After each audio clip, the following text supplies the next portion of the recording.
Assalamu alaikum again. I think we're in a good place to start. A very warm welcome to everyone who has joined us this evening in this fourth session of our series of workshops on academic writing. If you haven't done yet, please check out our full schedule and sign up to sign up ahead of time so you can receive the links in good time. Today's topic is on writing reflective papers. We believe that this session will be relevant to and hopefully useful to researchers, postgraduate students, and their instructors. Our speaker, Dr. Summaya Elhussain, will be introduced by Mr. Kamal. Mr. Kamal. Okay. You may. Okay. Thank you, Dr. Summaya. Thank you very much for the information.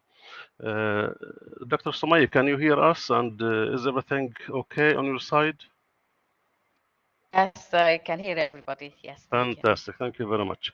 Okay. I'm sure that you all know Dr. Summaya. She presented a lot in a lot of units at King Abdulaziz University before now.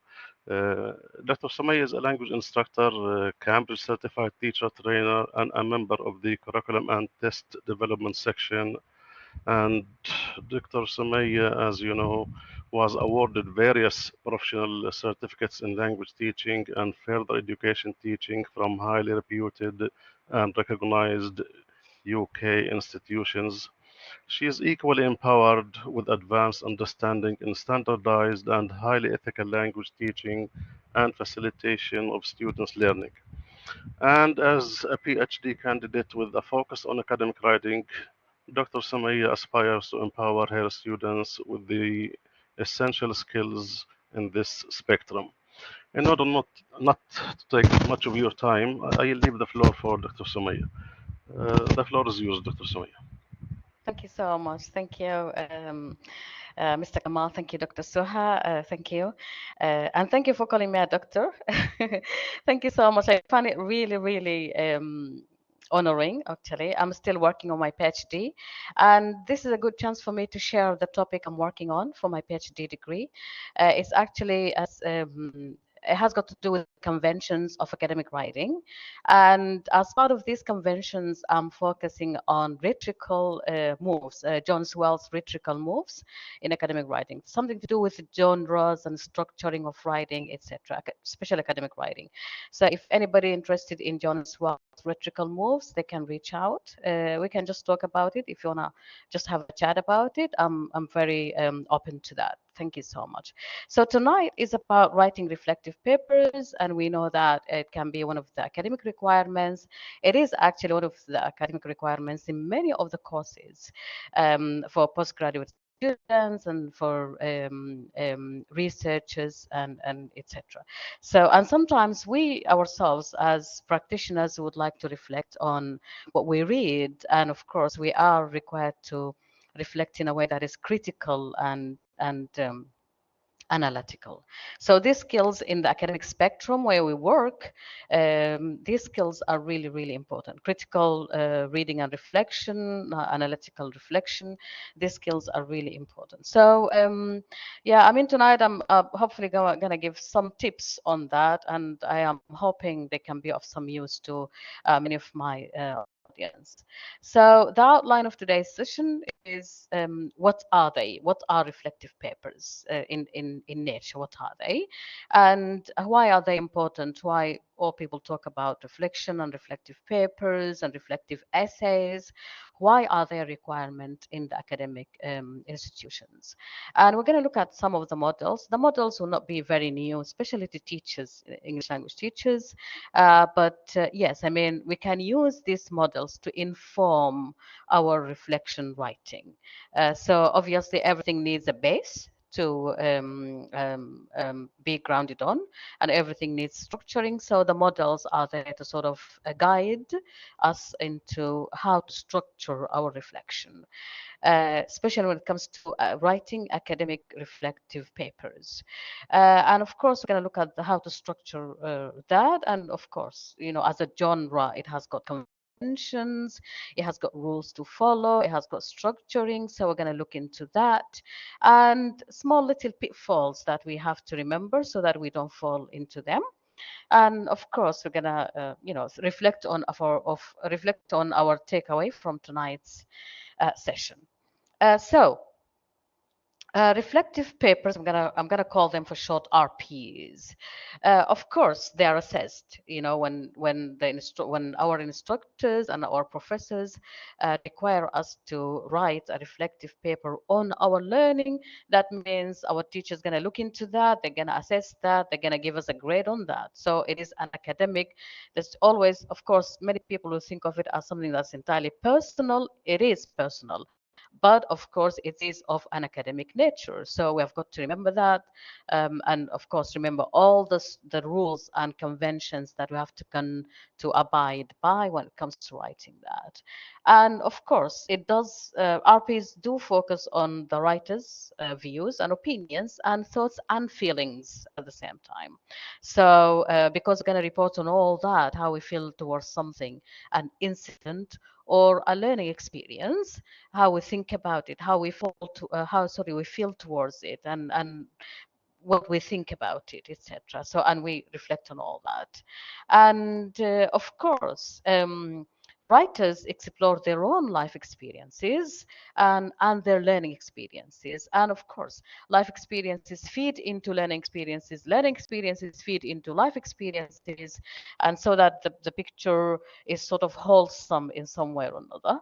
And of course, they get a chance as they are writing, as writers write, reflect RPs, they self-observe and evaluate their own experiences, either life experiences or learning experience. We all know that as we write about something, we get a chance, we get a better chance, we get a better view of it, and we get a better chance to explore it in more and more depth. So writing is one of the best ways to explore our thoughts and feelings, and of course learning experiences and life experiences. So yes, I mean, and of course, the writers show these experiences, and they will also show how these, in the writing, they will also show how these learning experiences have changed them.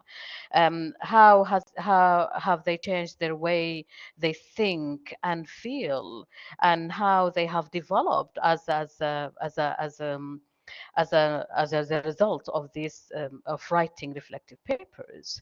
So, and actually this change is something that our instructors or our teachers, our professors want to see in our writing, because there's no point of sitting down describing a learning experience unless we see the process through which we go, and tell and show how that this particular experience has changed our way we think towards something, our way we feel towards something, and how this new knowledge is going to feed into our future learning experiences. RPs, of course, are evidence that reflection is an essential developmental tool. This is something that we cannot, of course, argue against. Reflection is a very strong tool, and because of this recognition, because higher education institutions, and because we as practitioners, as academics, we do know and realize and recognize the importance of reflection and thinking critically and thinking analytically about our own life and learning experiences, we have to write reflective papers. It's a recognition of that. Um, and yes, I mean, they are important, definitely, because they are some kind of one of the tools for formative self-assessment. They give me a chance to look into myself, like I'm looking at myself in a mirror, and question my own thinking, question my own beliefs, and question my own knowledge, and try to change all that. So it's a very effective tool for lifelong learning. So once I get this, once I practice practice these skills of questioning, asking questions, analyzing, and critically thinking and evaluating my learning, my life experiences, my thinking, my philosophies, a lot of things about my life, a lot of things, the way I study, what I've learned from something. When I get to sort of learn all these skills and practice all these skills, they will stay. These skills will stay with me for a lifelong time. And of course, later on, when when students graduate and they have got their degrees and they start their own professional life, they will find these skills very useful as well in helping them in their professional development and self-learning. RP's sort of nature, this grammar mistake, RP's nature fundamental lifelong learning skills. So these skills of, as we said, critical thinking, analytical thinking, evaluation, self-observation, self-inquiry, thinking, evaluating my own thinking, my own practice, questioning my own practice, and not taking anything for granted. It's just all about that, not taking things for granted. And also practicing reflective writing is very likely to result in subsequent adoption of this practice into the students' personal and professional lives later on. So when doctors start practicing, when nurses start becoming practicing, when teachers start practicing, when they become professionals, when they have started practicing these skills of analytical thinking and reflective writing, it's going to stay with them when they start practicing, and then of course they're going to see a huge benefit for all that as professionals, definitely. So people who adopt reflective writing in their professional lives, they change every day. And of course, they have to change every day. Each and every student have to change every day. Our learning experiences have to change and mold and reshape. Our professional practice have to change every day because we all work in dynamic environments. These dynamic environments have got new requirements every day. They have new requirements every day, and they have new demands every day, and that is why we have to have the skills to sort of cope with the new changing landscapes of our professional lives and of our academic lives. And being able to write reflective papers, being able to think in a reflective way, being able to self-inquiry our own practice, our own thinking, our own learning experiences will sort of empower us to become more able and more capable of working and functioning inside these changing and dynamic environments.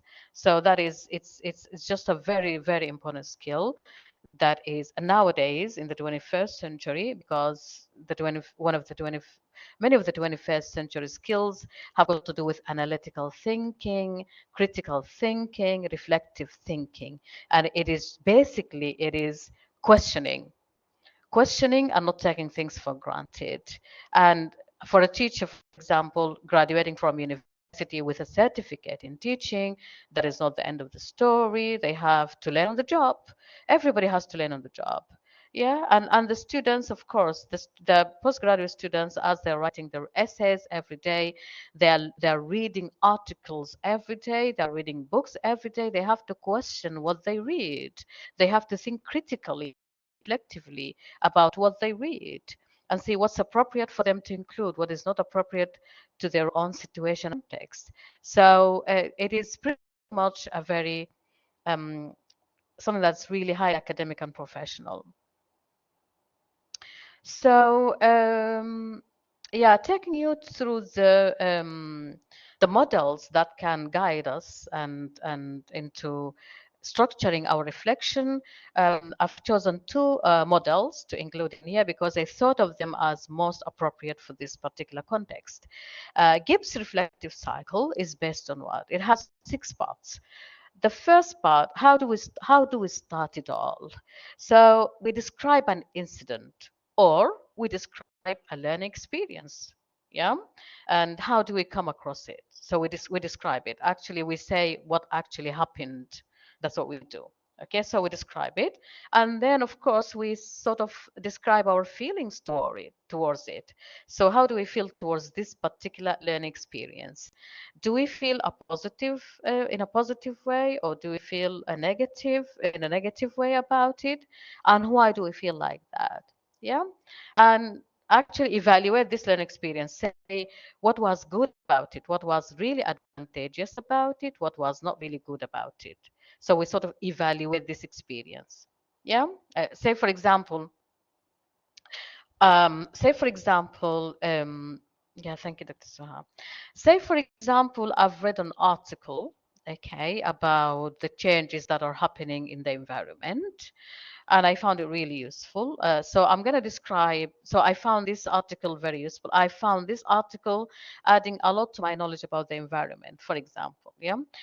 So I'm going to describe. I'm going to describe how I came across this article. I'm going to say that. I'm going to describe how I came across this article, how is it written, um, um, how much time I spent reading it, was I interested in it? Was I not interested in it? What was the reason for that?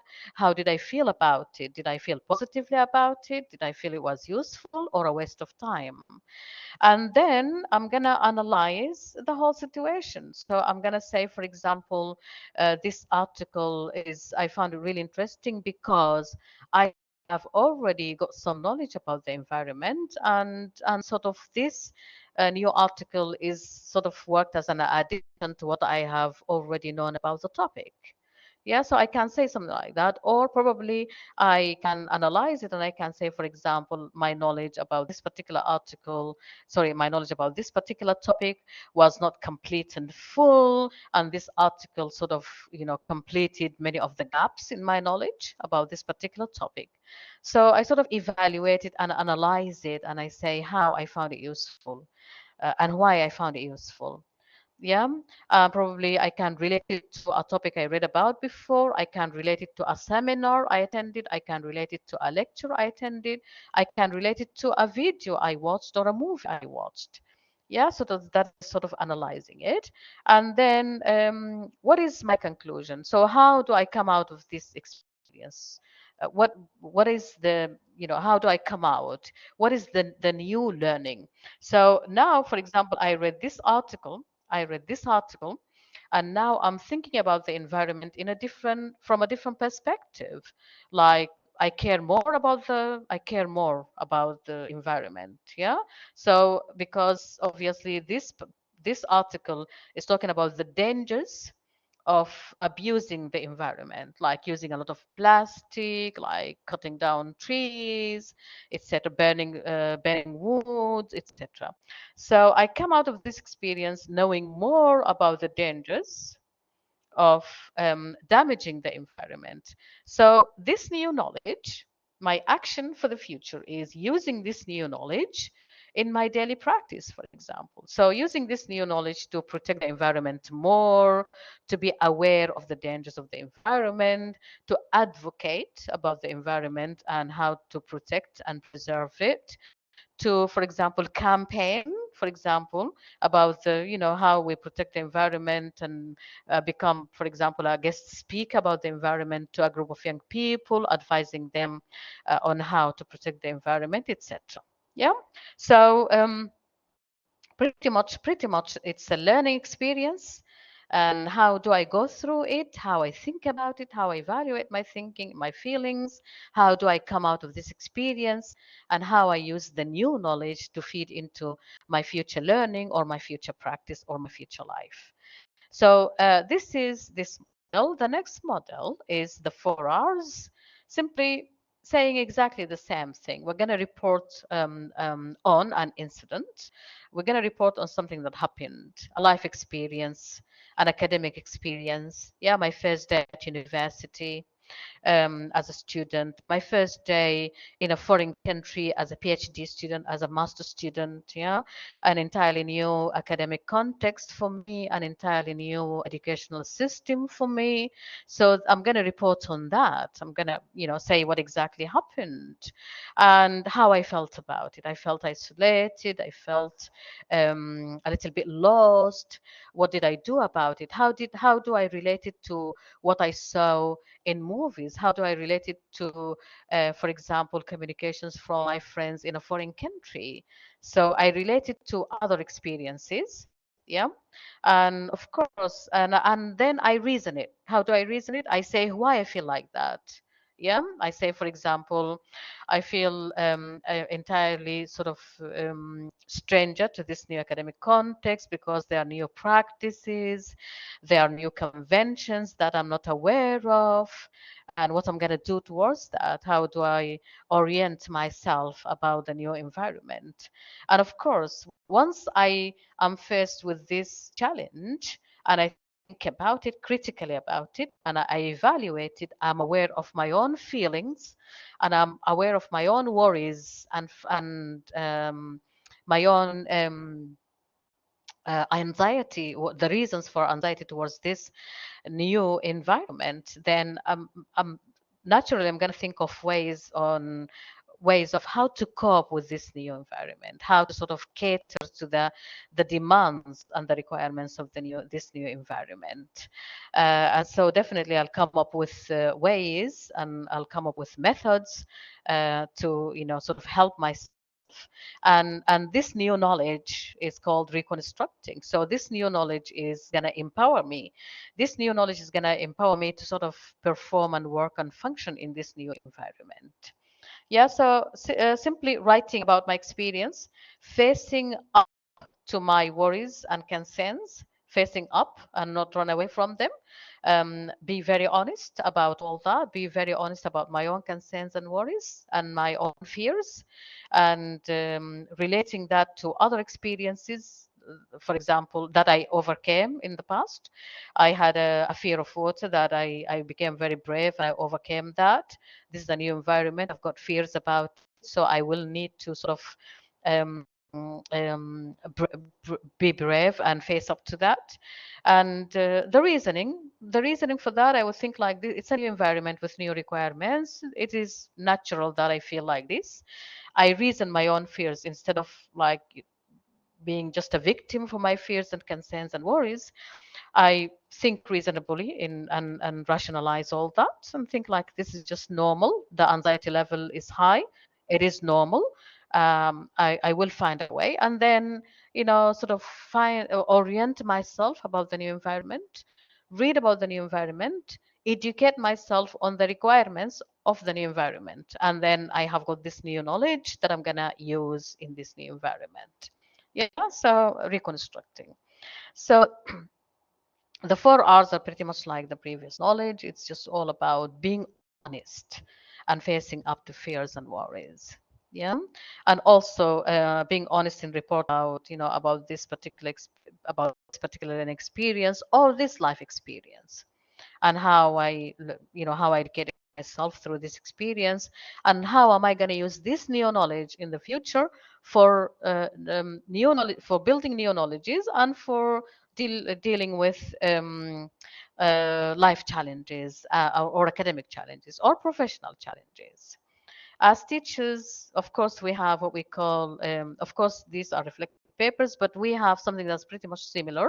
We have reflective logs or journals.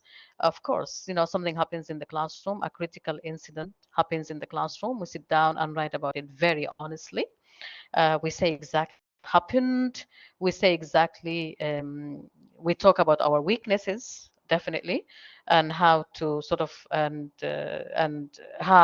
sort of think of ways on how to sort of cope with that. Alaikum salam. Okay, so how do we structure a paper? How do we structure a reflective paper? Pretty much like any academic essay, pretty much similar to that. Yeah. Yes, I think we have to find out. I think it depends on our discipline. It depends on our it depends on the type of subject that we teach. I think um, if we start by just simple questions, like we give them small tasks, because obviously they have to take baby steps first. Yeah, if they are not oriented, if they are not very familiar on reflective practice, then we sort of get them oriented into that by sort of giving them small tasks at the beginning. Usually, what I do, because for students we have something called, and this is something that is part of my practice sometime in the past. We used to have what we call learning diaries. You get the students to write down on that particular day what they have learned and what they have learned and how they have learned it and what they haven't learned and why they haven't learned it. Yeah. And if they can recommend a certain way of learning it. So basically, the students can write, what they have achieved on that particular day, and what they have not achieved on that particular day, and why haven't they achieved it? Yeah, and probably suggest ways in which we can sort of, yes, yes, and suggest ways in which we can help them. Yeah. So something called there's another thing. Yes, thank you. Yes, yeah.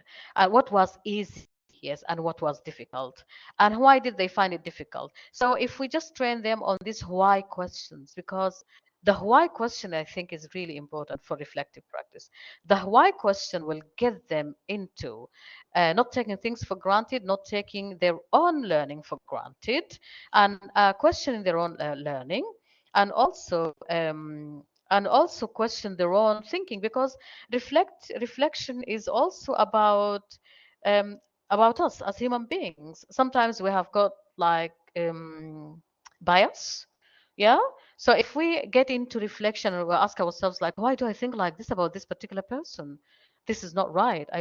Probably I am, biased against this particular person because this person, I don't like this person because of this, because of that, because they say this, because they dress like that.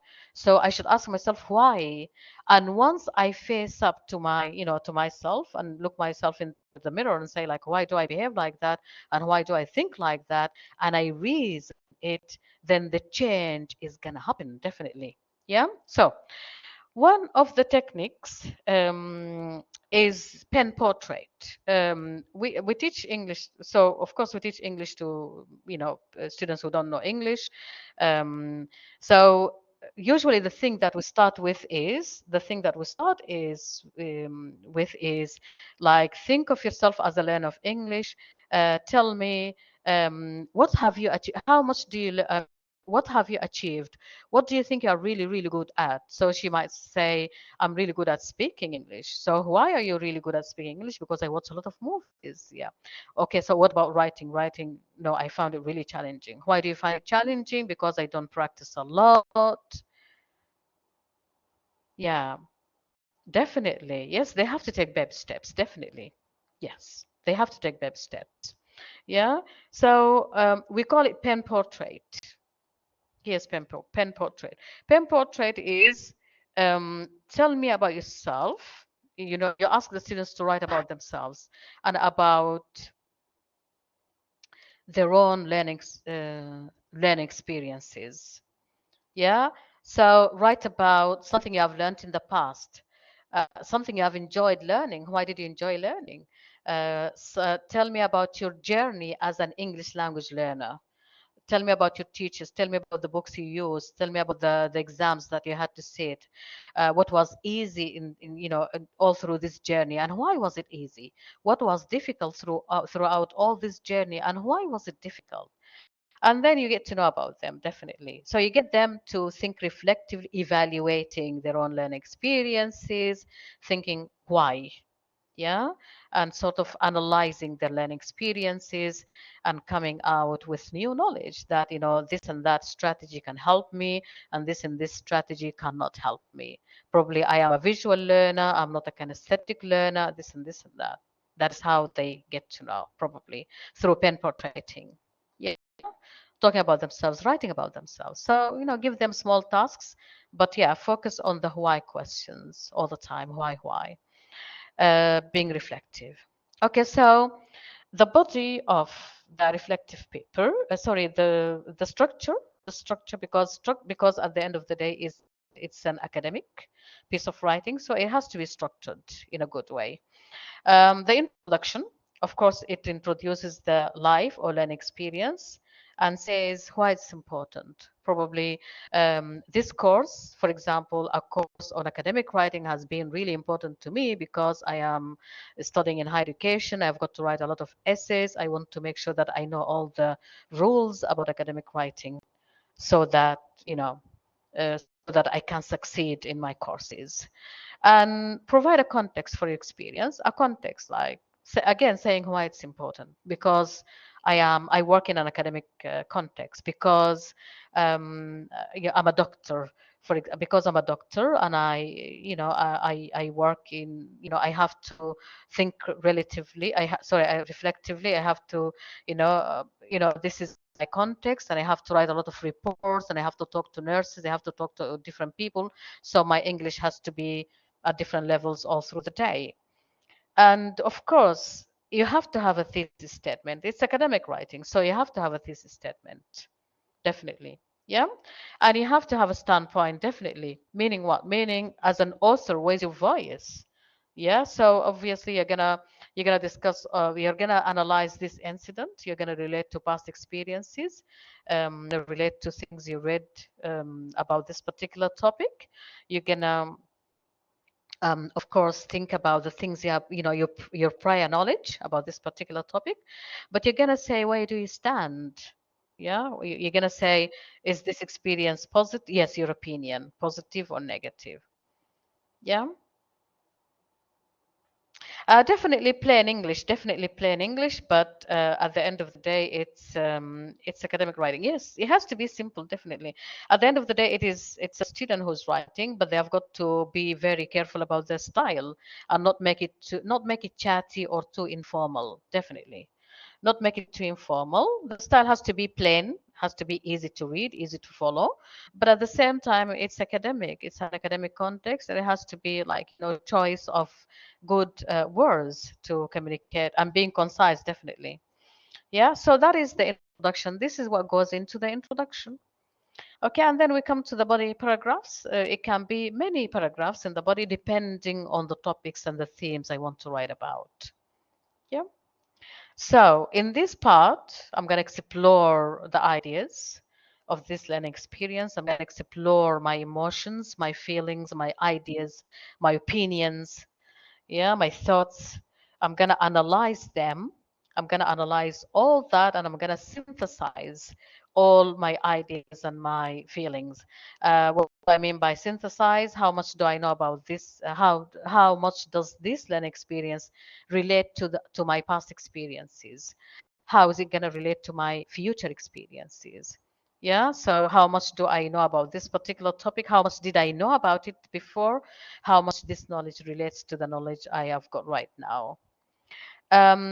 Yes, and it can have many paragraphs, and definitely we shouldn't forget because it's academic writing. Yes, I agree, it's plain English, but we shouldn't forget the academic language that is going to help our reader. At the end of the day, we've got readership that we have to think of. So we should, of course, use transitional words. We have to use discourse markers that are going to help our readers follow us.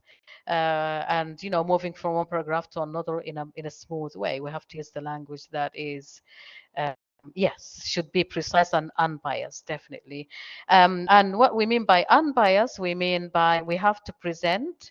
Yes, I've got it as avoid bias by showing both sides of an argument. I'm not going to say like I am the one on the right and everybody else is on the wrong. Well, I'm not going to say that because it's academic. Yeah, I have to.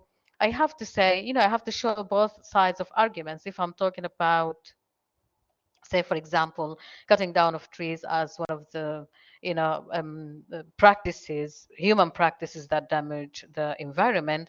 I'm going to of course describe the positive sides of it, and I'm going to of course get something from literature to support my views, and of course I'm going to talk about the negative sides of it, and again get something from literature to support my views. Yeah, so I have to present its academic fairness, its academic fairness. Yeah. Yes, I can send it as a PDF. Yes. I can arrange that with Dr. Suha and Mr. Kamal to be able to do that.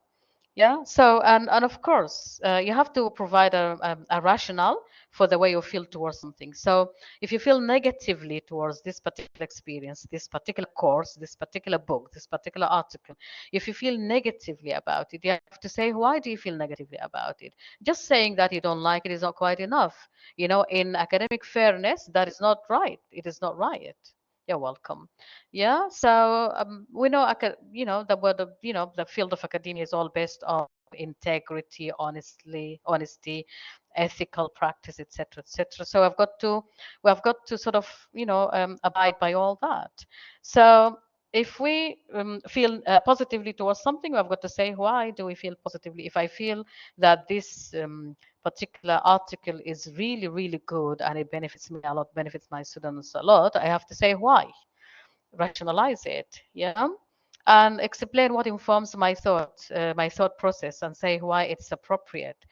So my thought process, how do I change from point A to point B after I have gone through this particular new learning experience? So how do I change this changing process? I have to describe it in details and an analytical way.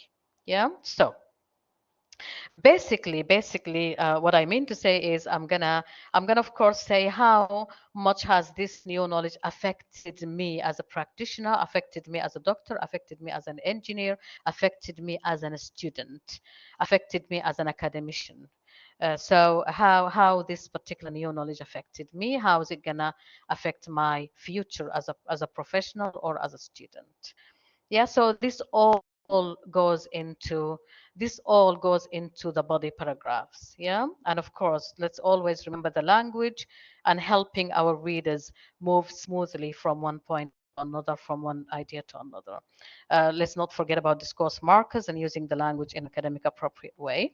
Of course, in the conclusion, you're going to describe your new learning, of course. Yeah, so what is new now? What is new? I've come out as a new person. What is new about me? I've got to tell my reader that. Yeah, and I've got to say how it has affected me. Now, for example, as a language teacher, I'm gonna read more about classroom management. I get into my classroom to be able to deal with challenging behavior, for example. Yeah, as a physician, I've got to read more about a certain topic so that when I get into classroom, I'm more informed and I can help my students with new ideas. Yeah, and the strategies that helped you, yeah, for the strategies that helped you get this new knowledge, you have to show the strategies that you used to get this new knowledge. Okay, so for example, I learning words, and write these new words many times, helping myself with spelling of difficult words. I sort of looked up the meaning, used them in sentences, learned their meanings, learned how to use them so that I can remember their spelling and their use. Yeah. So the strategies that I used. Yeah. For example, annotation, highlighting important parts in the article. Okay, devoting certain times. I know that, for example, I'm a morning person. I know that I'm a morning person. I learn more in the morning than in the evening. So that's my prime time. The morning is my prime time. So that is one of my strategies to help myself. Yeah. So and how this new learning is going to inform my future practice. How is it going to feed into my future practice? How is it going to feed into my future learning? Now, next time when I'm reading about the environment, I've got already knowledge about cutting down of trees and the harm they do to the environment. So next time when I'm reading about cutting down of trees, I'm going to look into the probably the the positive impacts of cutting down trees on the environment, if there are any, for example. Yeah, so how is that getting feed into my new knowledge and my future practice? That's right. Yes, we can do that. Definitely, definitely. Yes, yes. For example, this new knowledge, how is it going to change me as a person working in, functioning in a community? Yeah, probably. Yes, I can do that, definitely. So how is it going to help me, as to become a better citizen in my community, for example? I'm going to sort of, for example, I'm going to sort of hold seminars and lectures about the importance of looking after the environment, and sort of do not cause more harms to the environment. I'm going to educate my own students inside the classroom on the importance of looking after the environment. Probably I can take my own students outside of the classroom and sort of, train them on how to recycle, how to set up a recycling site, for example, something like that. Yeah. So, yes, how does it make me a better professional? How does it make me a better person? How does it make me a better academic? How does it make me a better everything? Yeah. So sometimes the students do complain that it's a burdensome. Yeah, because they think like, okay, so let's face it, the student, yeah, okay, but yes. Probably they don't have the tools to be able to write reports. Probably they have to be educated into that. So if you think about it, like you think, why can't they? Because why is a big question, as we said. Why should not, we shouldn't stop asking ourselves why. So if there's a challenge, why is there a challenge? So why do the students find it really difficult to write? Because probably they do not write a lot. They're not used to writing. Writing by nature is the most difficult skill for many students. For us, even professional writers, they don't write a lot. They find it, thinking of ideas, structuring ideas, writing, proofreading. It has a lot of sub skills and many skills that are at play. Yeah. Yes, students sometimes do not think critically because they are not educated into metacognitive thinking, analytical thinking. They are not oriented into that, and I think these skills have to be taught, and students have to be coached and trained into that. The choice of experience to reflect on. I do not want a student to sit down and write to me stories and stories and stories about their wedding, for example, or a wedding party that they have attended, or stories about a place they visited. I want it to be not descriptive but reflective writing. The experience itself has to be relevant to what they write about. It has to be academic. Some life experiences can be too emotional. Yeah, so somebody, I'm not going to ask any. Yes, that's right. I'm not going to ask anybody to talk about death in the family, for example, because that can be too emotional. Students have weak writing skills, and of course sometimes they don't have enough vocab to be able to express themselves. Yeah, yes. So sometimes they don't have, yes, vocabulary, enough number of words to be able to express themselves. And sometimes we give them ambiguous instructions. So sometimes we are the problem. So the task is not very clear. So we have to take them through the task, probably give them models, give them examples on how to do it. It is their right to be able to know what is required of them so that they do it in a good way. Yeah. So pitfalls. Yeah, personalized. Not really technical, yes. Not really technical because it's a personal, at the end of the day, a reflective paper is highly personal. It's highly personal because everybody talks about their own experience with this particular learning experience. So if it's learning, this experience can be a life experience, can be an academic experience, can be a learning experience, can be any kind of experience. Yeah. So of course, we should always remind the students that the reflective writing is different from descriptive writing. Do not just describe the incident. Do not just, Yeah. It has to be assessed and graded, definitely. It has to be assessed and graded. I mean, for certain courses, I teach at the prep year. We don't have that as an academic component in our curriculum. We don't have that. But in many postgraduate and undergraduate courses in different departments, it is one of the academic requirements to think back of a course and write a reflective paper on that particular course, simply asking the students to go through the journey they've taken on this particular course and write reflectively about it. We want to see the change that has taken place as a result of learning this particular course. So it is not descriptive, as we said. And yes, we need, of course, we need literature. They have to read. We need to make sure that they read in literature. And that's why they need to support. They cannot just tell us anything. They have to support it by literature. Yeah, everything has to have a context. It's an academic context. And yes, there should be some kind of depth, just describing, and they have to be some kind of emotional and cognitive engagement, not just emotional, but also cognitive engagement. How do we make sure that they are engaged cognitively?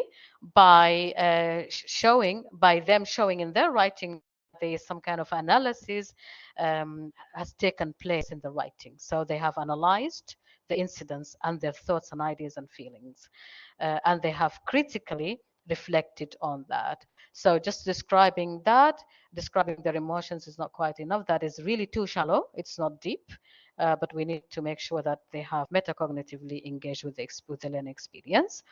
And of course, it is they are personal, definitely, but we shouldn't forget about the authors. They have to show their voice in the writing. Everybody has got their own style of writing. Everybody has got their own distinctive authorial, shall I say, voice. So that should show in the writing as well. Yeah. So they should also show us how the new knowledge is going to affect them and impact their future knowledge and learning. And the learning style has to be academic, definitely. They are allowed to use the I, first person. They are allowed to use the first person in writing reflective papers, but of course, they should, of course, abide by an academic and formal style, not make it too informal, not make it too chatty. Yeah. So, uh, for students to be able to write a reflective paper, probably it will help them a lot if they will have like an outline for the writing and write down some notes that are going to help them. Of course, use the first person. Choose the vocab that will help them become more concise. Yeah, sort of try some words, and if they feel these words are not appropriate to the context, probably they should replace them with more concise words. They have to be honest, definitely. I don't want them to tell me what I want to hear. From day one, I tell them, do not tell me what you wish to hear. Tell me what you have, actually. So you have to be honest. You have to face up to your fears and worries and concerns.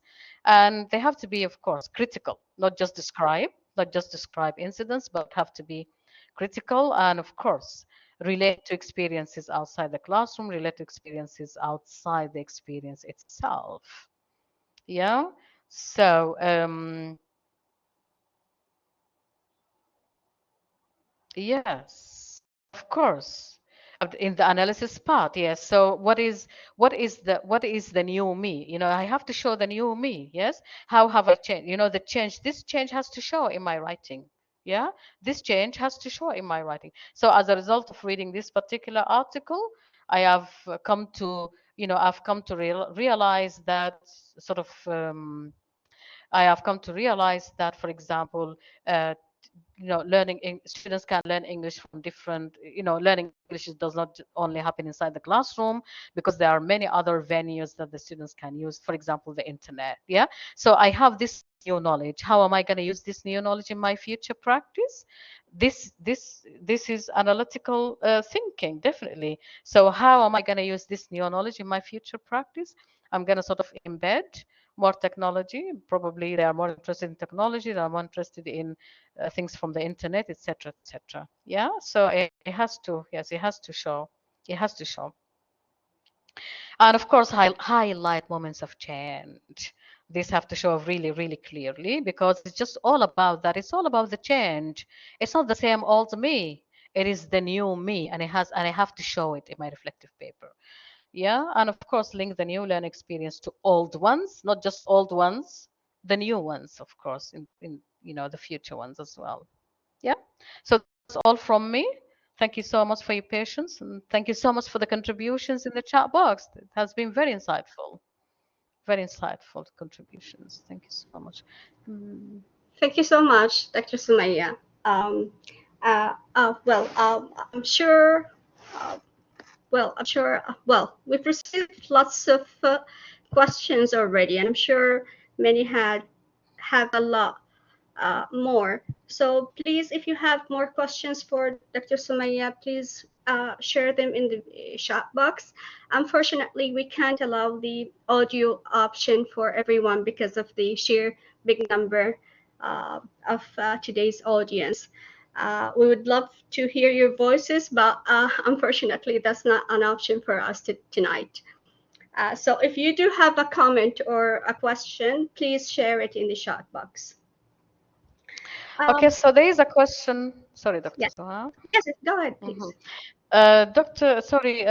Yes, Brother Abdullah saying we wouldn't, okay, so but wouldn't the reader want to use the knowledge themselves? Like many people, we are not interested in many people are not interested in my experience as they are in the information itself. How do we manage that? Okay, so many people, we are human beings. We learn a lot from each other. So the reason we share experiences with each other, is that we know that we learn from each other. We learn from each other's experiences, and many of our experiences are very similar to each other. Very similar. We have got many limitations as humans. Yeah. So if I get to know about somebody's limitations, this will sort of boost my confidence in myself and make me know and realize that this person has learned it. I can also learn it. Yeah. So sharing personal experiences, I think it can be inspiring at many levels, I think. Yeah. Because it can tell us like we are all in the same boat. We have limitations, we have our points of strength, we have points of weakness, etc. By the phrase new me. The new me is okay, so I have read this particular article, and then I have got some knowledge from this particular article. Yeah. So the old me is the person before reading this article. The new me is the person after having read this article and gaining some knowledge from it. That's what I mean by new me. Yeah. Yeah, and I love how you emphasize questioning in your talk, questioning not only of the whatever I come across through my learning journey, but also questioning my knowledge up to the point I encountered a learning experience, a new learning experience, so as to make like space for new me to rise and emerge from this interaction with this new experience. Dr. Shadia mentions Donald Sean's model of reflection in action and reflection on action. That's also a model of reflection, and we as teachers also use that, Dr. Shadia. Yeah, it is used in reflection.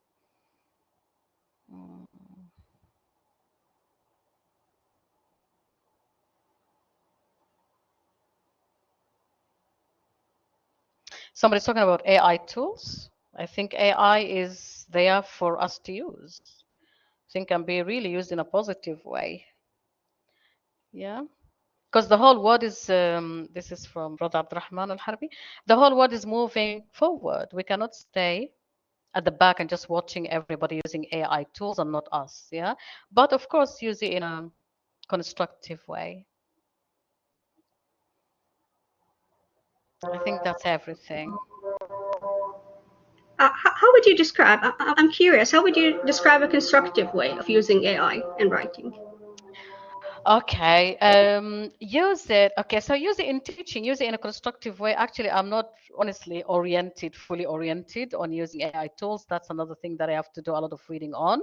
So I am really, really not the right person to answer this question, but I'll try my best. So use AI tools in a constructive way. Probably we can use AI tools to teach our students about concepts because some concepts in writing are sort of still aliens to our students, like plagiarism. Yeah, we can we can teach our students about, if you ask AI tools to sort of write an essay for you, that is plagiarism.